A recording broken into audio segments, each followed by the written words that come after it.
Bismillahirrahmanirrahim. Alhamdulillahirabbil alamin. Allahumma shalli wa sallim wa barik ala sayyidina Muhammad wa ala alihi washabihi ajmain. Assalamualaikum warahmatullahi wabarakatuh. Waktu itu ada disebut poros-poros kejahatan, yaitu negara-negara yang dianggap musuh bagi Amerika. Termasuk Pyongyang, Korea Utara, kecuali Teheran, Pyongyang, dan Baghdad. Nah, puncaknya adalah 9/11, kemudian Afghanistan diserang. Itu sudah jelas menyalahi konvensi Jenewa, hak asasi manusia, jebol. Dan semua dunia diam. Karena ada apa? Ada stigma narasi yang mengatakan itu negara teroris. Kemudian Irak.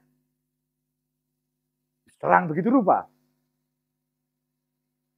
Orang di dunia terpaksa mengamini pendapat Amerika yang ternyata sekarang mulai direvisi. Bahwa Irak punya senjata pemusnah massal. Istilah senjata pemusnah massal itu dipakai untuk nuklir. Mereka nggak mau menyebut Irak punya senjata nuklir, tapi senjata pemusnah massal. Dan waktu itu istilahnya senjata kimia. Dan banyak peninjau-peninjau yang datang dan mengatakan nggak ada. Tapi karena targetnya bukan ada senjata pemusnah massal atau tidak, targetnya memang menyerang Iran. Alasan dibuat-buat, bisa dibuat apapun. Maka diserang. Dan seluruh dunia mengamini. Di PBB dikatakan itu, dan iya, tidak ada yang menentang. Bukan tidak ada yang menentang kebenaran, tapi tidak ada yang menentang dominasi Amerika, hegemoni Amerika. Bahwa apa yang dikatakan Amerika harus dibenarkan. Kalau tidak, ikut diserang yang tidak membenarkan. Ini premanisme dunia, kalau istilah yang bisa kita pakai sekarang, yang dipraktekkan. Atau koboi, model koboi Amerika. Nah, setelah itu muncul terus-menerus.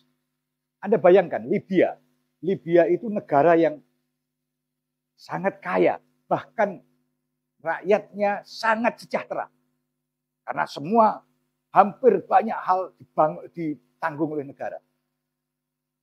Sehingga tidak ada orang Libya yang miskin. Semua sejahtera, sangat sejahtera bahkan. Dari ukuran negara-negara di Afrika.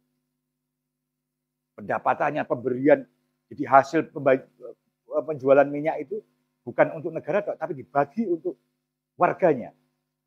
Negara yang semacam itu diserang hancur.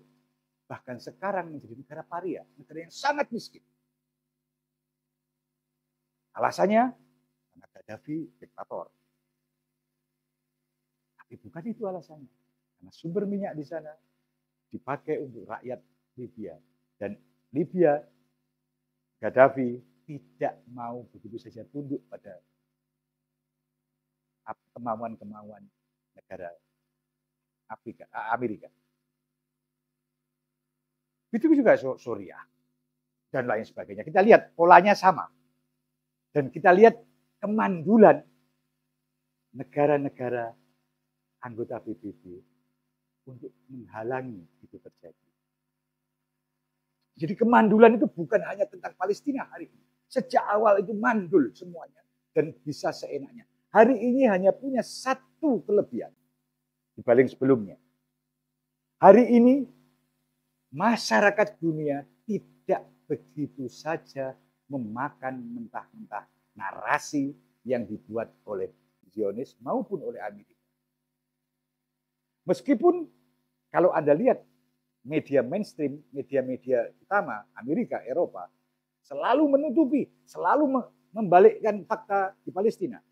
Dia selalu menyebut bahwa yang dilakukan Israel itu membela diri dan sebagainya. Dan orang sudah nggak percaya. Dulu orang bisa mengatakan ini teroris, orang percaya. Oh, ini negara ini berbahaya buat Amerika. Juga orang Amerika, oke, setuju. Sekarang nggak, sudah lebih terbuka. Artinya mereka tidak lagi terhijab, kalau bahasa, tidak lagi terhijab oleh opini yang dimasukkan ke dalam diri mereka, dalam otak mereka. Mereka mampu melampaui hijab-hijab yang dibangun lewat media selama ini. Mereka melihat ada satu fakta telanjang kemanusiaan yang membuat kemanusiaan mereka terhubung dengan penderitaan orang-orang di Palestina. Dan keterhubungan emosional sebagai manusia itu membongkar semua narasi yang selama ini dibangun.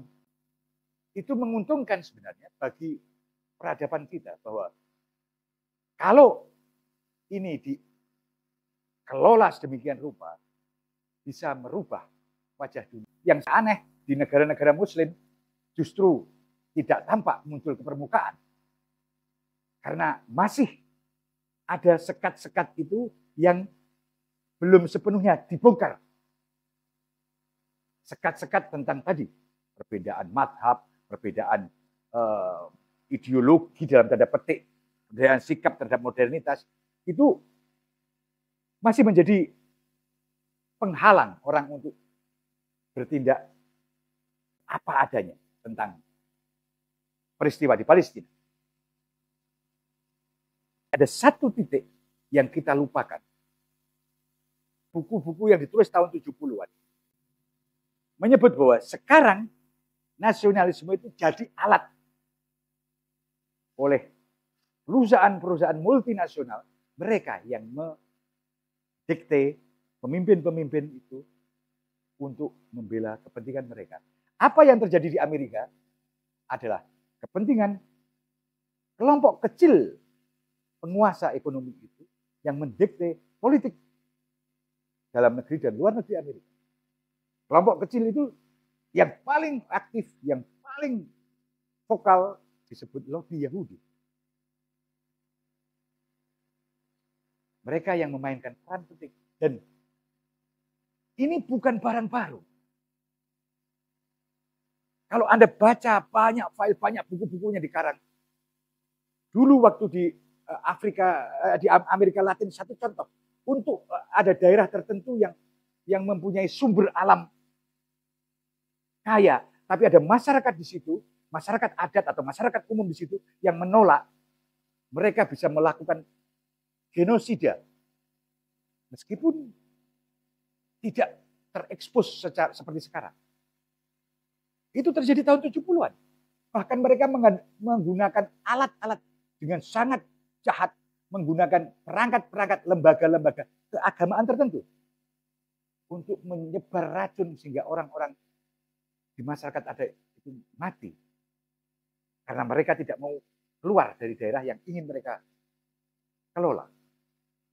Jadi kepentingan-kepentingan yang mendikte itu tetap kembali kepada kepentingan ekonomi. Hari ini ekonomi itu dikendalikan oleh apa yang bisa kita sebut keserakaan. Di Palestina hari ini keserakaan itu berakumulasi dengan kekejaman. Dunia ini menjadi kejam karena pengendalinya orang-orang serakah. Dan itu terjadi dari waktu ke waktu.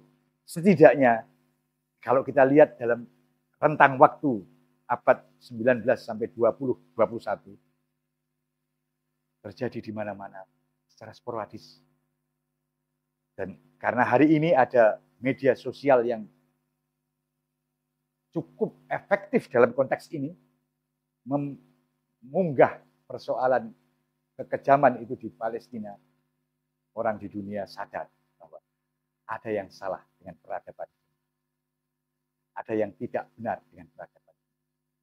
Mereka berangkat dari kemanusiaan mereka. Dan mereka ingin merubah itu dengan caranya.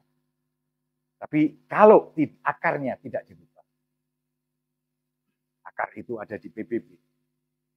Akar itu ada di perumusan tentang keamanan dunia. Ada di tatanan bagaimana mengatur perdamaian itu tanpa harus berpegang atau berlandas pada kekuatan senjata.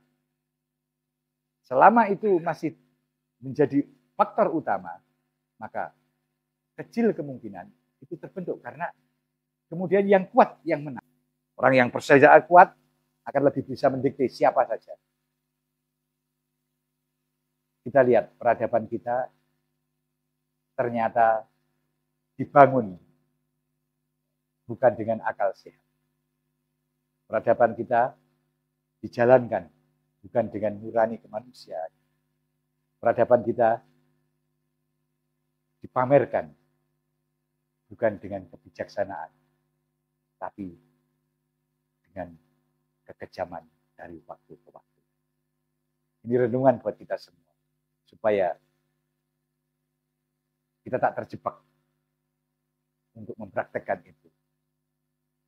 Karena mereka selalu melakukan itu dari waktu ke waktu dengan tadi saya ungkap sedikit, memecah belah, menciptakan narasi-narasi untuk orang bisa diadu domba, bisa membenarkan satu pihak, menyalahkan satu pihak, selama pihak itu dianggap menguntungkan dia.